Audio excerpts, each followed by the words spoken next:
please subscribe and don't forget to press the bell icon to get notified whenever we upload a new video.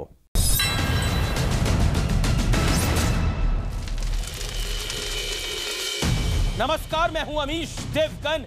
जमीन विदेशी थी, लेकिन इस विदेशी जमीन पर राहुल गांधी ने खुलकर देसी सियासत की और मोदी सरकार पर आरोपों की जड़ी लगा दी। राहुल ने कहा, मोदी सरकार में दलितों पर अत्याचार हो रहा है, अल्पसंख्यकों की अनदेखी हो रही है, नफरत का एजेंडा चलाया जा रहा है। लेकिन इसके बाद राहुल ने जो कहा, उसे लेकर बड़ा सियासी बखेड़ा खड़ा हो गया, क्योंकि राहुल गांधी ने आईएसआईएस के आतंकवाद को बेरोजगारी से जोड़ते हुए कहा, आईएसआईएस जैसा आतंकी संगठन अल्पसंख्यकों को नजरअंदाज करने का नतीजा है।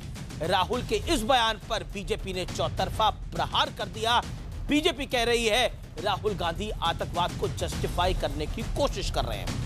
वो विदेशी जमीन पर झूठ बोलकर भारत को बदनाम तक कर रहे हैं। तो आज इसी पर होगी सबसे बड़ी बहस। राहुल ने खोजा बेरोजगारी का आईएसआईएस कनेक्शन। आज का आर पार इसी पर।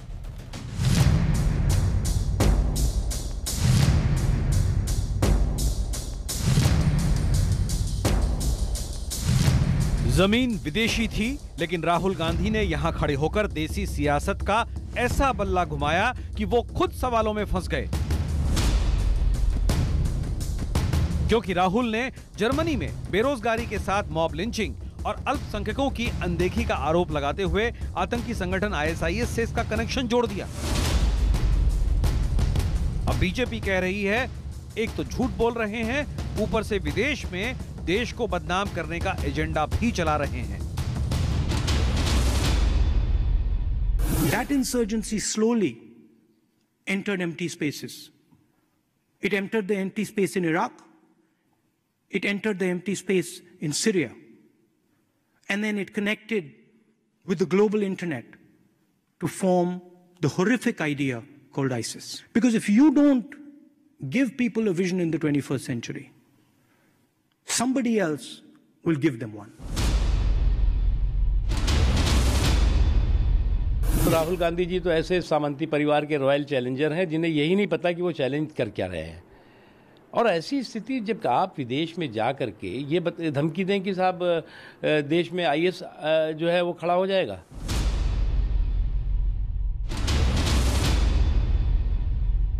Very recently, a law that protected the Dalit community from violence was scratched down. The right to food was weakened. The right to guaranteed employment weakened. And all the money that used to go into these schemes is now going into the hands of very few people, the largest corporates in the country. Rahul ji, आपका ये पूरा भाषण झूठ, अतथ्य, फरेब से लबरेज था।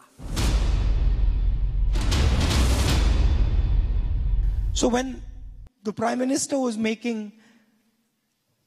sort of hateful remarks at me, I was feeling that I needed to go in, give him a hug and tell him the world is not such a bad place.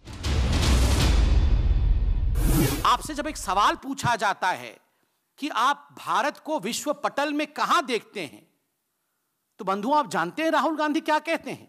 Rahul Gandhi कहते हैं कि विश्व के दो शक्तियां हैं, यूएस और China, और यूएस और चाइना के बीच में सब कुछ होगा भविष्य में, और इंडिया केवल इन दोनों फोर्सेस को बैलेंस करने के लिए किनारे पे खड़ा रहेगा।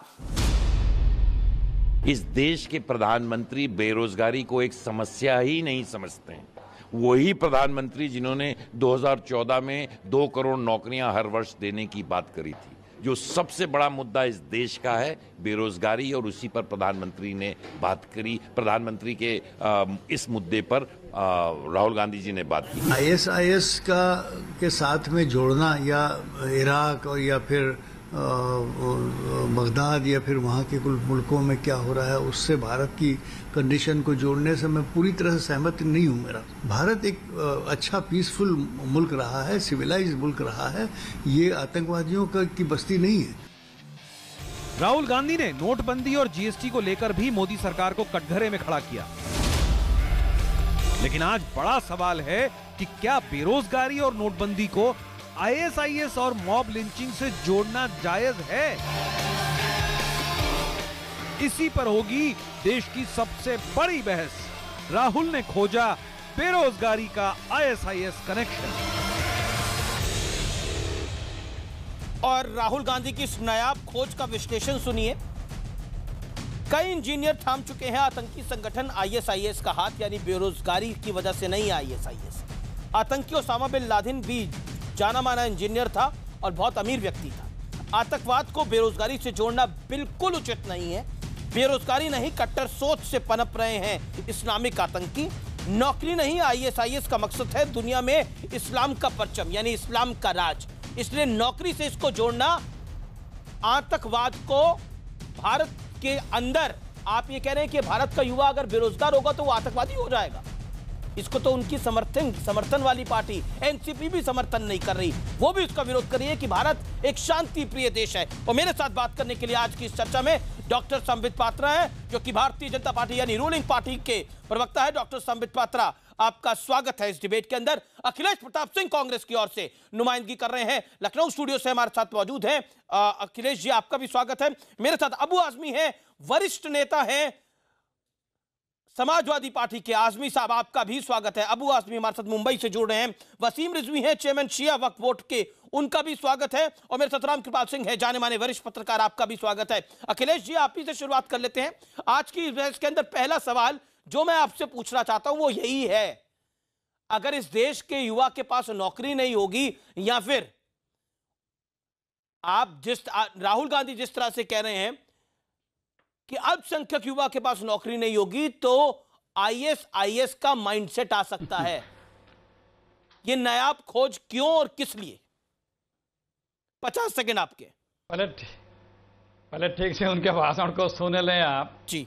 समस्या यही है अमीश जी कि आज वो लोग जो लोग नफरत की राजनीति और नफरत की बात करते हैं, उनसे जब प्यार की बात की जाए तो उन्हें बुरा लगता है और उन्हें बर्दाश्त नहीं होता।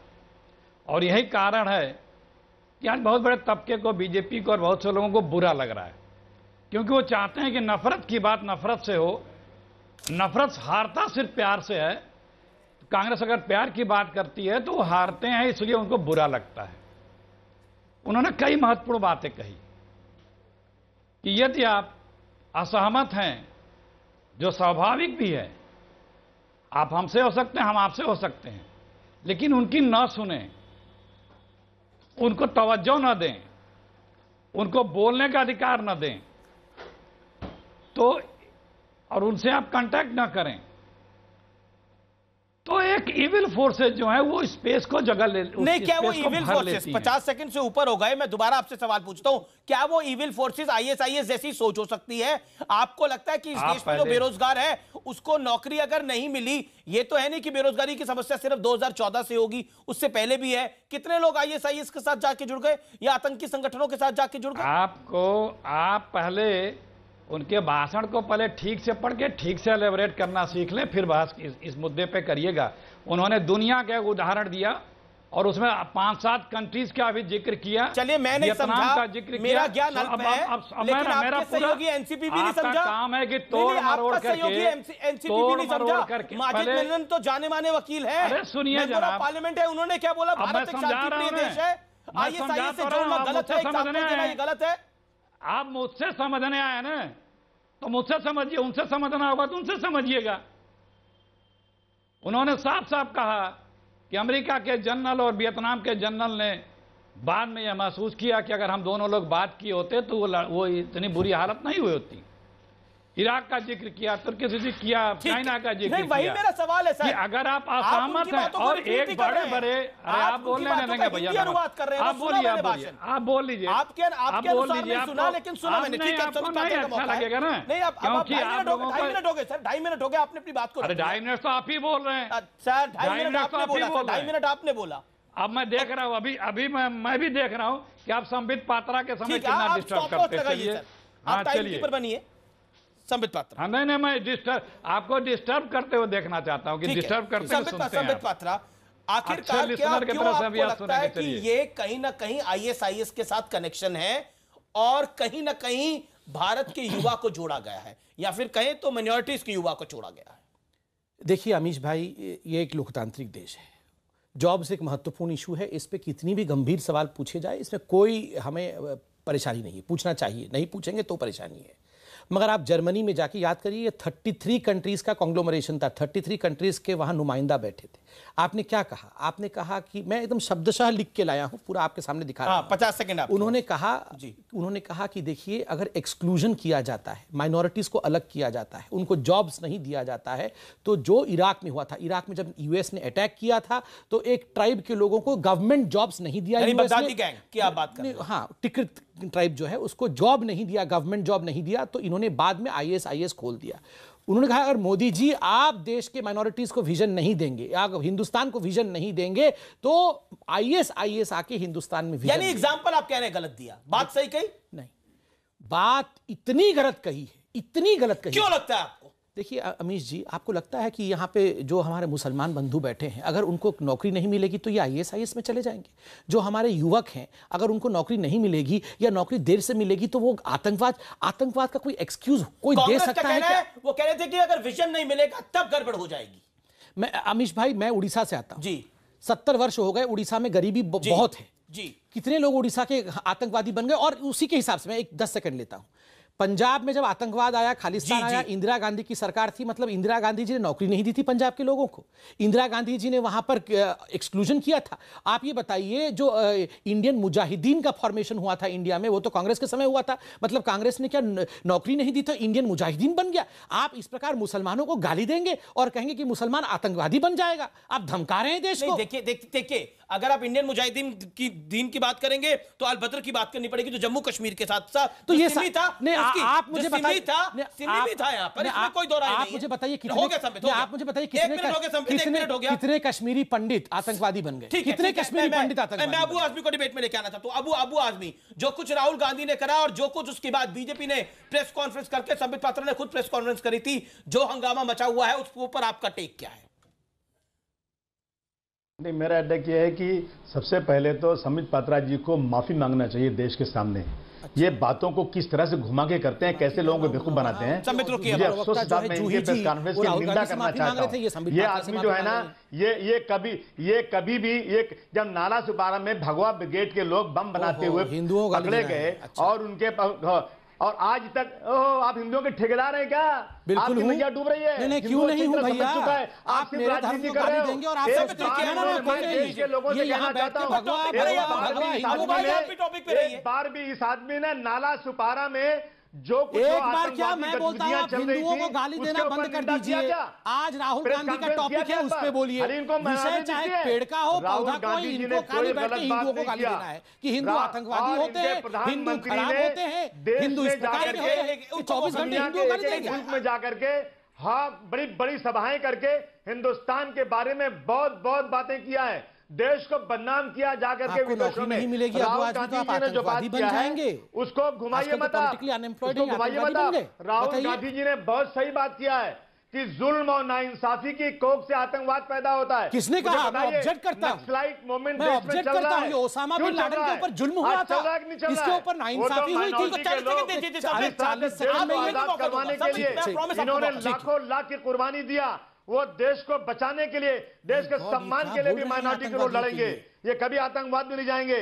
लेकिन आप लोग इस देश में रहकर भगवा ब्रिगेड के लोगों के साथ मिलकर इस देश को आज बदनाम कर रहे हो दुनिया के अंदर। अगर जर्मनी में बोला जाए या मुंबई के किसी कोने में बोला जाए, टेलीविजन की बात पूरी दुनिया में जाती है। इनको तो शर्म आना चाहिए कि जब इनके नरेंद्र मोदी जी जब जाते हैं बिना बताए हुए, नरेंद्र मोदी आपके कौन है जी? नवाज शरीफ का पैर छूते हैं, इनके नरेंद्र मोदी आपके कौन है? तब ये नहीं कौन है? और सिद्धू जी दिन के उजाले में जाके बात करते हैं तो ये उसको मोमेंट बनाते हैं। ये दुनिया देख रही है आप लोगों को, मुशर्रफ जी को, जनरल मुशर्रफ को, मुशर्रफ जी और नरेंद्र मोदी रेड कार्पेट बिछाया, गले मिले आप। मुशर्रफ की देखिए कितना अपना है इनका। मुशर्रफ प्रधानमंत्री कब मिले? पाकिस्तान में मुशर्रफ कब मिले प्रधानमंत्री मोदी? आपको नहीं लगा था उस वक्त? इनको घृणा है। नहीं, देखिए अब आप कह रहे हैं कि अगर दबाया जाएगा, कुचला जाएगा तो आतंकी बनेंगे देश में। उसको आप जस्टिफाई कर रहे हैं जो राहुल गांधी ने, तो आपके लोग करते हैं। आप लोग दोगली नीति अपनाना बंद समय पात्रा, पहले तो जो आपने प्रेस कॉन्फ्रेंस करी उसके लिए आप माफी मांगिए, ये डिमांड कर रहे हैं अबू आजमी। आपको एक सेकंड हो गया देगी अबू आजमी, अब हो गया 1.5 मिनट, हो गया 1.5 मिनट से ज्यादा हो गया अबू आजमी। देखिए इन्होंने कहा, मैं लिखा, अखिलेश जी भी इंतजार कर रहे हैं, रिजवी साहब भी इंतजार कर रहे हैं, रामकृपाल जी भी इंतजार कर रहे हैं। जब मुसलमानों के ऊपर जुल्म, जब ये धमकाना बंद कर दो, ये धमकाना बंद कर दो। आप होगे दाऊद के आदमी, ये धमकाना बंद कर दो। क्या कर दोगे, मार दोगे मुझे? देखो एक बात मैं बताता हूं, ये कहते हैं कि मुसलमानों के ऊपर जुर्म होगा, अत्याचार होगा तो वो आतंकवादी बनेंगे, बंदूक उठाएंगे। ये बड़ी गाली है मुसलमानों के लिए। ये मुसलमान की रहनुमाई कर रहे हैं या गाली दे रहे हैं उनको? आप बताइए, ओसामा बिन लादेन पूरे विश्व का वन ऑफ द रिचेस्ट आदमी था, उसके पिताजी बहुत रिच आदमी थे, ये खुद इंजीनियर है, इनकी कितनी कंपनियां चलती थी। ये आतंकवाद करके जिस प्रकार से 9/11 किया, हजारों लोगों को मार दिया, इसके ऊपर जुल्म हो रहा था, ये ओसामा बिन लादेन के ऊपर अत्याचार हो रहा था। ये पाकिस्तान में जो लोग आतंकवाद फैला रहे हैं उनके ऊपर जुल्म और अत्याचार हो रहा है, इसलिए वो आतंकवाद कर रहे हैं। ये पाकिस्तान को ऑक्सीजन देने का काम कर रहे हैं कि पाकिस्तान में जो आतंकवादी हैं उनके ऊपर, उन मुसलमानों के ऊपर अत्याचार हुआ है। आप बताइए, आतंकवाद को बचाने के लिए ये लोग किसी भी हद तक जा सकते हैं, और ये हिंदू धर्म को गाली देने का प्लेटफॉर्म नहीं है। आप हिंदू धर्म को गाली देना बंद करिए। इन्होंने कहा, ये बार बार कह रहे हैं, ये बार बार कह रहे हैं। देखिए मुलायम सिंह यादव है, क्या है मुलायम सिंह यादव? हिंदू धर्म के नहीं है क्या? तुम ठेकेदार हो क्या हिंदू धर्म के? ये आप खड़ा करना बंद कर दो। ये आप हो सकते हैं दाऊद के आदमी, आप मुझे धमकाने से मैं डर जाऊंगा, ऐसा नहीं होने वाला है। दुकान बंद हो रही है सर, सुन लीजिए, आप हो सकते हैं दाऊद के आदमी, आपका हो सकता है अंडरवर्ल्ड से कितना बड़ा भी, आप कितने बड़े भी डॉन हो सकते हैं, आप में गोली मारने की क्षमता भी हो सकती है, मैं डरने वाला नहीं हूं आपसे। ये धमकाने का काम बंद कर दीजिए यहाँ पर, ये इसे धमकाने का काम बंद कर दीजिए। अरे इनकी असलियत से पता है सबको। आप लोग गलत बयानी करके नहीं, आप यहाँ आतंकवादियों को डिफेंड न करें। मैं टॉपिक पे आना चाहता हूँ। मुशर्रफ जिसकी निगरानी में, ये मुशर्रफ कहाँ से आया? नहीं, मुझे समझ नहीं आ रहा, हम परवेज मुशर्रफ को डिबेट में लेके आ रहे हैं, पाकिस्तान परवेज मुशर्रफ को नहीं लेकर आ रहा, हम लेकर आ रहे हैं। कमाल की बात है। मैं सीधा रुख करता हूं, मेरे साथ रिजवी साहब है, रिजवी साहब भी काफी देर से इंतजार कर रहे हैं, रामकृपाल सिंह भी इंतजार कर रहे हैं। रिजवी साहब, जो बात अखिलेश जी ने बोली और उसके बाद अबू आजमी साहब ने तो और ज्यादा आगे बढ़ाकर बोली, उस पर आपकी राय क्या है? राहुल गांधी के बयान को आप कैसे लेते हैं? देखिए, राहुल जी ने एक तरह से ISIS का प्रमोशन किया है, लोगों को, नौजवानों को बताया है कि देखो यहां पर ज्यादा पैसे मिल रहे हैं, यहां पर ज्यादा पैसे मिल रहे हैं ना। उन्होंने बताया कि जो रोजगार यहां नहीं मिल रहा तो वो उनको ISIS वाले दे रहे हैं, इसका मतलब IS वाले ज्यादा पैसे दे रहे हैं नौजवानों को। तो नौजवानों को अगर ज्यादा पैसे दे रहे हैं तो नौजवानों को वहां जाना चाहिए। ये तो एक साइलेंट प्रचार है ISIS का। कांग्रेस क्या चाहती है इस देश में? अरे भाई, ISIS के सिलसिले में उन्हीं ने क्या बयान दिया? आप जो मैं सुबह से सुनता चला आ रहा हूं कि अगर के भाई वहां पर नौजवान बेरोजगारी की वजह से चले जाते, क्या इन आतंकी संगठनों से बेरोजगारी की वजह से नौजवान जुड़ रहे? जो आतंकी संगठनों की तरफ जुड़ता है उसका मकसद सिर्फ आतंकी मानसिकता होती है, बेरोजगारी नहीं होती।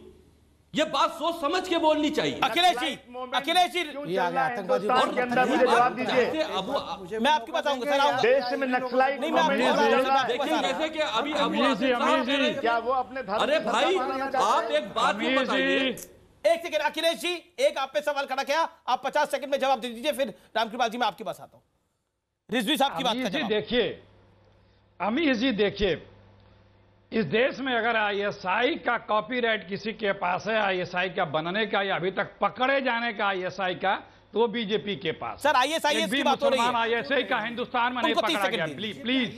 प्लीज एक भी मुसलमान ISI का नहीं पकड़ा गया हिंदुस्तान में। बीजेपी के लोग ये ISI के कनेक्शन में ISI के लिए काम करते हुए पकड़े गए हैं यहाँ पे। और बीजेपी और RSS आतंकवाद करती है, यही जो मुंबई में पकड़े गए हैं,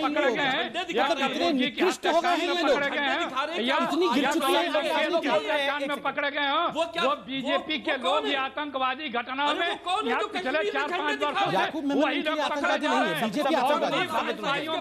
आसाम में सजा भी हुई है, तो वो बीच में कौन बोल रहा है भाई? इन पीड़ित व्यक्तियों क्यों बोल रहे हैं? ये कौन पीड़ित है?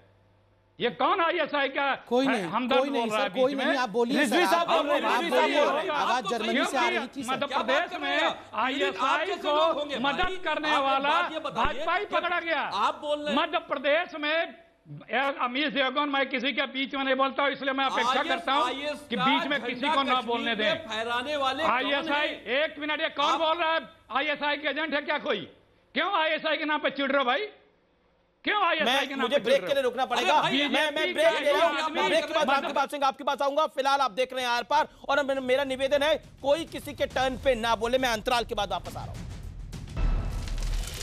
वेलकम बैक, आप देख रहे हैं आर पार। मेरे साथ डॉक्टर संबित पात्रा, अखिलेश प्रताप सिंह, अबू आजमी, वसीम रिजवी। मेरा निवेदन है कि सब लोग अपनी अपनी टर्न पे बोले। रामकृपाल जी, मैं आपके पास आता हूं और बड़ा सीधा सवाल पूछता हूं।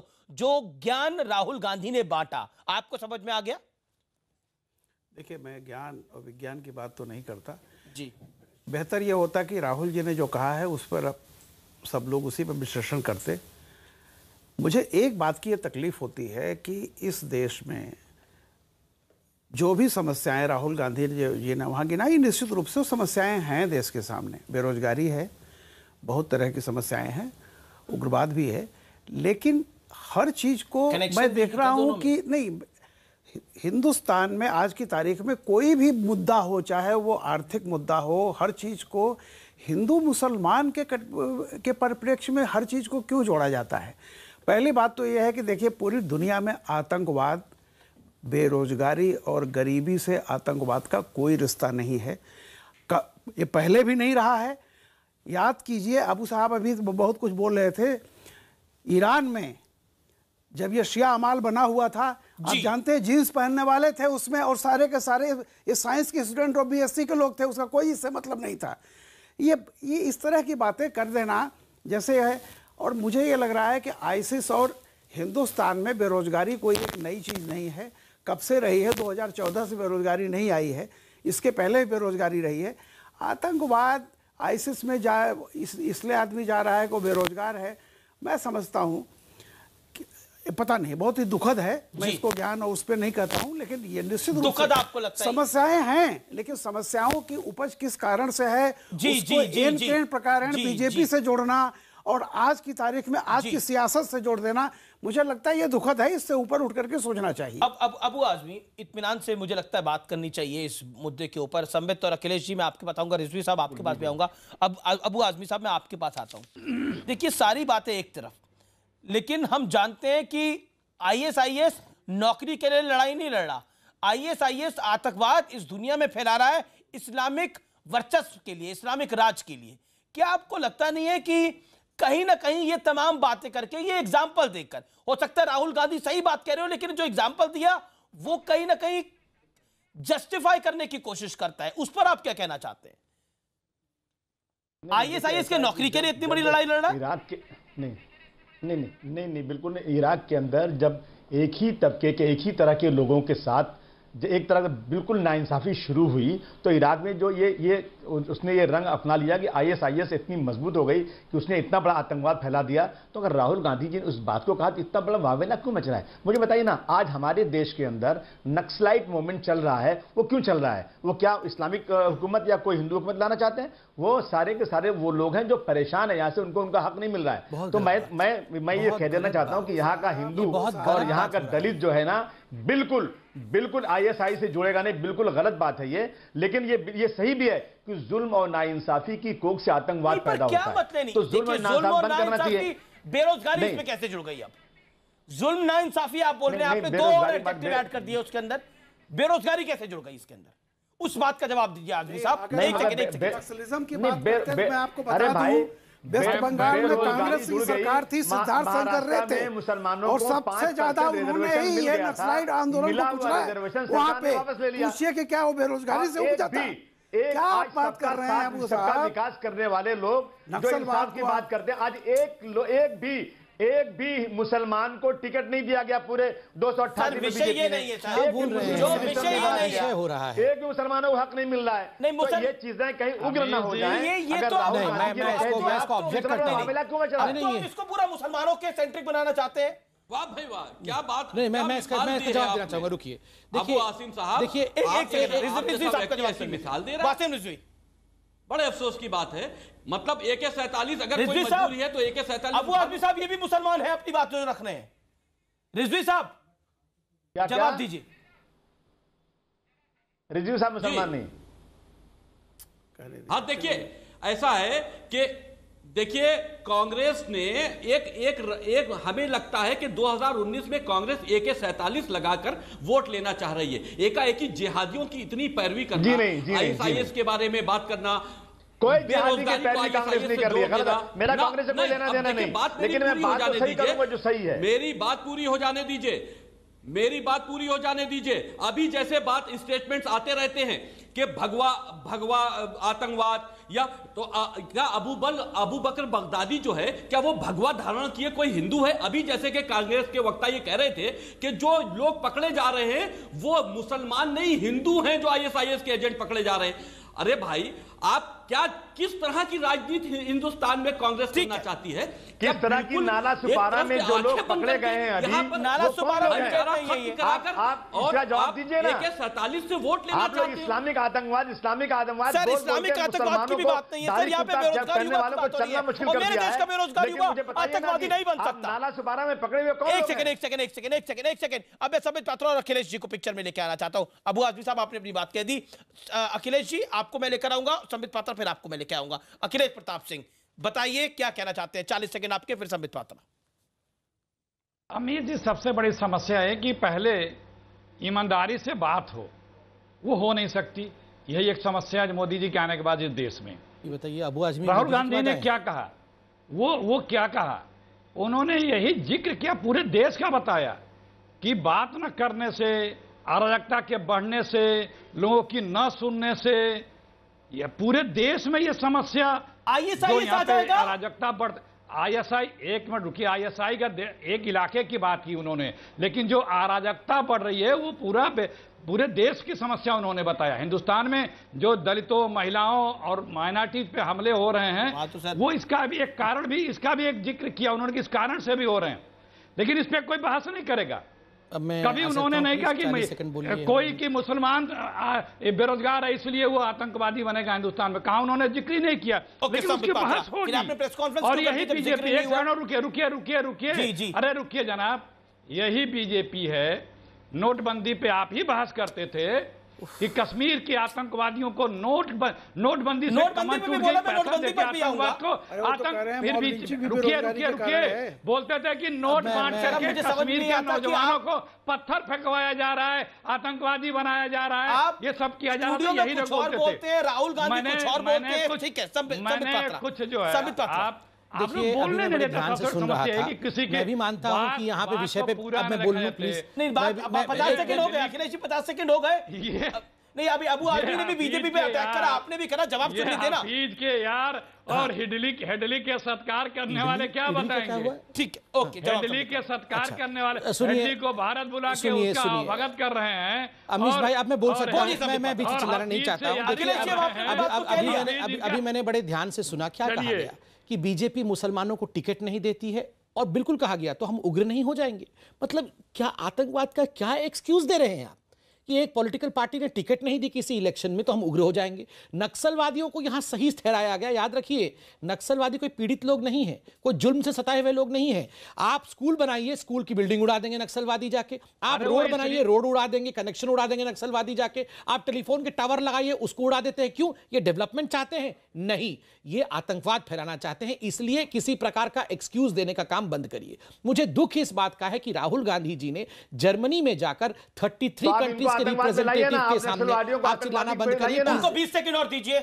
हाँ, राहुल गांधी जर्मनी में जाके जिस प्रकार 33 कंट्रीज के रिप्रेजेंटेटिव के सामने इंडिया में आतंकवाद आ रहा है, इंडिया का कल्चर खराब, एग्जैक्ट सेंटेंस उन्होंने कहा है कि there is a problem with the culture of India, कि इंडिया की संस्कृति नहीं है, कल्चर नहीं है। इंडिया इतना खराब हो चुका है कि व्यापारी या जीएसटी के कारण जो व्यापारी है वो लिंचिंग कर रहा है। आप बताइए, ठीक है, अब 20 सेकंड हो गए। ये 33 कंट्री के लोगों में से कोई आके यहाँ निवेश करना चाहेगा? ये राहुल गांधी को सुनने के बाद अबू आजमी जवाब देना चाह रहे हैं। फड़फड़ाहट राहुल गांधी में। अब अबू आजमी जवाब दे। अबू आजमी तो खाली बोल रहे हैं मुसलमान बंदूक उठाएगा, मुसलमान AK-47 ऐसे। ये आपके टेबल के नीचे AK-47 है क्या? मैं अभी कुछ बोल दूंगा तो उठा लेंगे। है क्या? दिखा रहा है कैमरा पर्सन जरा टेबल के नीचे। तो आप लोग पास रहती है, आप ही बता रहे हैं ना, टिकट नहीं मिली उग्रवाद हो जाएंगे। वो तो पानी नहीं मिला आतंकवादी बन जाऊंगा और टीवी स्क्रीन से निकल के भी नहीं आ सकते। नाला सुपारा में नहीं, कहीं उठा तो नहीं लेंगे सच में, ऐसे लग रहा है। अबू आजमी आपका मौका, 40 सेकंड आपके, जवाब दीजिए Abu Azmi, make your point. नहीं देखिए, ऐसा है कि इनको अपनी चीज दिखती नहीं है। ये जबरदस्ती की ऐसी इश्यू उठा करके दुनिया को गुमराह कर रहे हैं। इश्यू हमने उठाया कि राहुल गांधी ने उठाया भैया? नाला सुपारा में इतना बड़ा वाकया हुआ, उस पर आपने प्रेस कॉन्फ्रेंस क्यों नहीं किया? जा रहे हैं तब से सुबह से पारा डॉक्टर डाबोरकर को मारने वाला पकड़ा गया उसी घर के अंदर। आज इतने अच्छे प्रेस वाले लोग मारे गए देश के अंदर, हिंदुओं को गाली देना है, इनका एक ही एजेंडा है। नहीं बोलते नहीं, ओसामा बिन लादेन के खिलाफ इनकी आवाज नहीं निकलेगी। याकूब Memon was hanged because he was Muslim। याकूब मेमन के खिलाफ नहीं बोलेंगे। ISIS देखिए, ISIS के खिलाफ नहीं बोलेंगे। ये कैसे खाली भगवा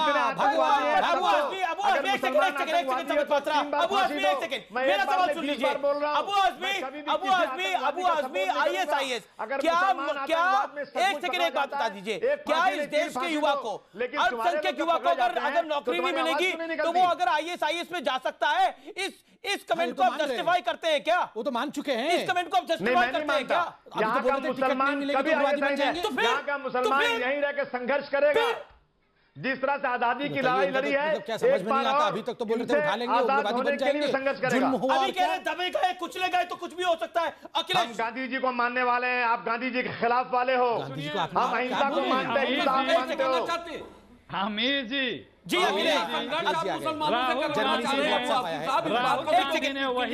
अखिलेश सुनिए एक सेकंड जी अखिलेश प्रताप सिंह 30 सेकंड में बात।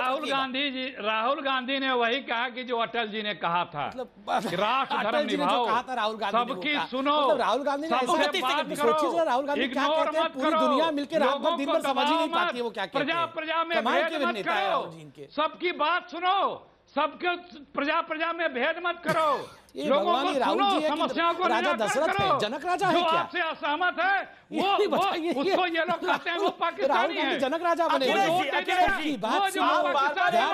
राहुल जी को कोई समझ नहीं पा रहा, हराम ज्यादा है, जो वोट नहीं देगा वो हराम ज्यादा है। ये जो असहमति है, असहमत होने के कारण उसे गैर हिंदुस्तानी, उसे गद्दार, उसे पाकिस्तान, ये जो बताया जाता है इसके हक में बोलिए सर, आप बोलिए। नोटबंदी में भी बोला, एक सेकंड देखिए कर रहे हैं, जो लोग अपराध कर रहे हैं, जो लोग दलितों, मुस्लिमों, महिलाओं पे हत्याएं कर रहे हैं, उनका जो मुझे ये समझ में नहीं आ रहा है। मोदी जी की सरकार, राहुल गांधी के भाषण को मैंने, आपने बोला मुझे कि आपने राहुल गांधी के भाषण को सुना नहीं, मैंने 2 बार सुना राहुल गांधी के भाषण को। वो 52 मिनट का कार्यक्रम था, 52 मिनट का वो कार्यक्रम था, 12 मिनट राहुल गांधी बोले, फिर सवाल और जवाबों को जवाब दिए, फिर सवाल और जवाब दिए, चाइना की बात करी, वहां पे बात करी, बार बार चाइना की बात हुई, वहां पे अमेरिका की बात हुई। मैं आपको 30 सेकंड का वक्त देता हूं, आप मुझे बता दीजिए राहुल गांधी क्या कहना चाहते थे ISIS के संदर्भ में और चाइना के संदर्भ में।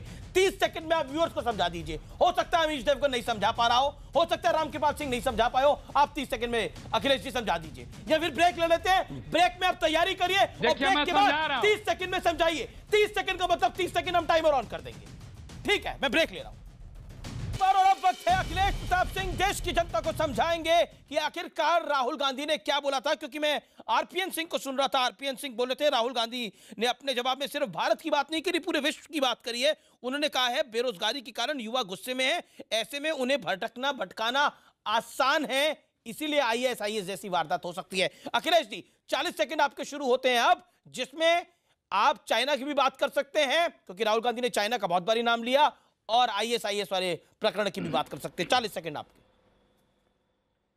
देखिए, उन्होंने कहा, जो आपको नट सेल में जो उनके बात का लबो लबाब था, कि आज दुनिया का हर देश बेरोजगारी से जूझ रहा है, और उसका भी एक कारण है कि जिससे हर देशों में कम ज्यादा अराजकता व्याप्त हुई है। ये क्यों होती है? फिर उसका कारण उन्होंने बताया कि आप असहमत अगर हैं, खासतौर से हम हिंदुस्तान की बात करें, तो आप उसको न सुने, आप उसको गद्दार बताने लगें, देशद्रोही बताने लगें, तो इविल फोर्स को जगह मिल जाती है। और जो लोग इविल फोर्स के तरह से कुछ लोग अगर इस तरह से बहक गए हैं, वो अगर कोई हरकत कर रहे हैं, तो सत्ता में बैठा व्यक्ति अगर उन्हें पैट्रोनेज करने लगता है, उन्हें पुरस्कृत और एक तरह से प्रशंसित करने लगता है, मंत्री जैसे इनके लोगों ने तमाम लोगों के साथ किया, तो वो अराजक लोगों का माहौल मनोबल और बढ़ता है। इन सब चीजों से बचने के लिए आपको समभाव से सारे लोगों के साथ रोजी रोजगार कैसे बढ़ेगा, लोगों की समस्याओं को सुनने मात्र से भी बहुत सी समस्याएं समाप्त हो जाती हैं, रुक जाती हैं, उनमें विश्वास हो जाता है कि हमारे ये चीज उनका नट सेल में कहने का था। और उसको जिस तरह से, क्योंकि ये सुनना नहीं पसंद है ना, क्योंकि ये प्यार की बात। अभी तो आपको 50 सेकंड सुना गया, हमें 40 सेकंड। ये प्यार की बातें हैं, ये बीजेपी को, मोदी जी को नहीं पसंद फोर्सेस से, क्योंकि वो जो बोलते हैं उनके अलावा कोई और सत्य नहीं है, उनको अपनी निंदा पसंद नहीं है, उनकी अपनी कमियों पे वार्ता भी पसंद नहीं है। मैं आपको मौका दूंगा, मैं आपको मौका दूंगा। संबित, अब आप जो 50 सेकंड 1 मिनट में समझाया, आपको समझ में आ गया? वो नट सेल में समझाया, वो नट बहुत मुश्किल है, वो क्रैक हो ही नहीं रहा है। क्या प्यार की बातें इतने मतलब इस तरीके से प्यार की बातें, खैर छोड़ दीजिए वो सब कुछ। मैं वो आरएसएस के लोगों को प्यार नहीं, मुझे समझना नहीं है सर, आप प्लीज रखिए अपना प्यार अपने पास, मुझे नहीं चाहिए आपका प्यार। बहुत बहुत धन्यवाद। सर मैं आपके बीच में तो नहीं बोल रहा था, मैं एक ट्वीट लेके आया हूँ। ये जो हरामजादा हो जाए चला जाए, जो वोट नहीं देगा। अगर बीजेपी हार गई तो पाकिस्तान में अखिलेश जी आपको 1 मिनट सुना गया, अब बाकी देखिए 4 मिनट बचे हैं मेरे पास, मुझे बाकी लोगों के पास भी जाना है। इसी विचारधारा से देखिए मैं एक ट्वीट लेके आया हूँ, ये प्लीज ये दिव्या स्पिंदेना का ट्वीट है। दिव्या स्पिंदेना कांग्रेस की बहुत बड़ी लीडर है और राहुल जी के साथ भी गई हुई हैं, और उन्होंने ट्वीट किया है कि always the most important question is what should we eat, और उसमें राहुल जी ऐसे देख रहे हैं क्या खाएंगे। 12 से 14 लाख करोड़ खाने के पश्चात अब ये सोच रहे हैं कि और क्या खाएं, और खाने को मिल नहीं रहा है, तो जाके वहां जर्मनी में अनर्गल वार्तालाप कर रहे हैं कि आतंकवाद बढ़ जाएगा, IS आ जाएगा, हिंदुस्तान सबसे खराब है, हिंदुस्तान का कोई कल्चर नहीं, भैया खाने को मिलेगा, मेरे से कोई पहले खाने को मिलेगा नहीं। पैदा क्या होने ये हिंदी वाले पिक्चर की तरह सुबह से आकर अपने हम आप प्यार को बांटेंगे, कोसते हम थे प्रेम कि बांटेंगे, मैं क्या किस व्हाट देश इज दिस? में पैदा ये सब हो हो गया। ये कौन पीड़ित बोल रहा है इन्हीं की भाषा में? अब सुनिए, कौन बोलता था कि मेरे से पहले भारत में पैदा होने वाले आप ठीक है, बहुत बढ़िया, आप सुनिए लोग ऐसे चिल्लाइए मत। जी देखिए मैं एक चाइना के बारे में आपने कहा, राहुल गांधी जी के पूरे भाषण को मैंने सुना, उन्होंने पूरे भाषण में चाइना चाइना चाइना चाइना। एक छोटा सा उदाहरण देता हूँ, उन्होंने राहुल गांधी जी ने उत्तर प्रदेश के चुनाव के समय भी कहा था कि ये मेड इन मैंगो, ये मेड इन चाइना आता है आजकल, सब कुछ मेड इन लखनऊ मैंगो होता है। और ये ओबामा जी की पत्नी जब रसोई करने जाती है व्हाइट हाउस में, तो देखती पतीला बोलती है, अरे ये made in Lucknow, made in UP पतीला। आप बताइए जब हम सरकार में आए थे तो मात्र 2 मोबाइल कंपनी थी, और आज मोदी जी के काम के अंतर्गत 102 मोबाइल कंपनियां हैं। पहले मात्र 3 मिलियन मोबाइल मैन्युफैक्चर होता था, अब 11 मिलियन मोबाइल होता है। ये खाली जाके जर्मनी में भाषण देने से आपके क्यों नहीं, आप ये ऐसे क्यों हो रहे हैं? आपको पूरा टाइम मिल गया, अब कहीं आतंकवादी तो नहीं बन जाएंगे? नहीं, और समय दे दीजिए, दबेंगे कुछ लेंगे तो आतंकवादी बन सकते हैं। अच्छी बात भी नहीं है। 40 सेकंड आपके पास है, आतंकवादी तो नहीं बन जाएंगे।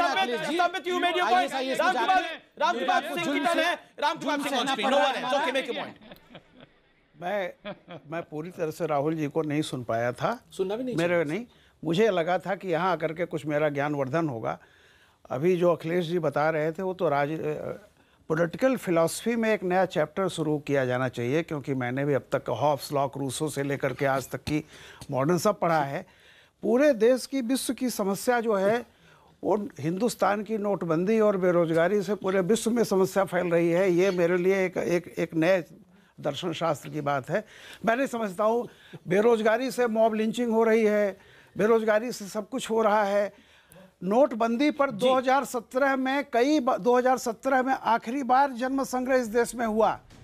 नोटबंदी पर जनता ने कहीं से ये नहीं किया कि बेरोजगारी, नोटबंदी से बेरोजगारी। अरे भाई उत्तर प्रदेश में मार्च में भी एक ही साल हुआ है अखिलेश जी, 2017 में भी आपको पता चल गया उत्तर प्रदेश में जहाँ सबसे ज्यादा बेरोजगार है। क्या हुआ? क्या आप लोग फालतू बात, बेरोजगारी से लिंचिंग हो रही है, क्या चाइना की बात कर रहे हैं। एक सेकेंड अबू आजमी, क्या आप मानते हैं चाइना भारत से आगे है और चाइना भारत से बड़ा है? आप भी मानते हैं ये बात को, और हमें चाइना से सीखना चाहिए, इसमें तो कोई दो राय नहीं है, लेकिन हर तुलना में हम चाइना से पीछे? बताइए। नहीं, भारत हमारा देश महान है। मैं एक बात बोलना चाहता हूं, नहीं मेरा समय चला जाएगा। मैं कहना चाहता हूं कि डेमोक्रेसी में अपोजिशन को इसलिए रखा जाता है कि सरकारों पर नजर रखें।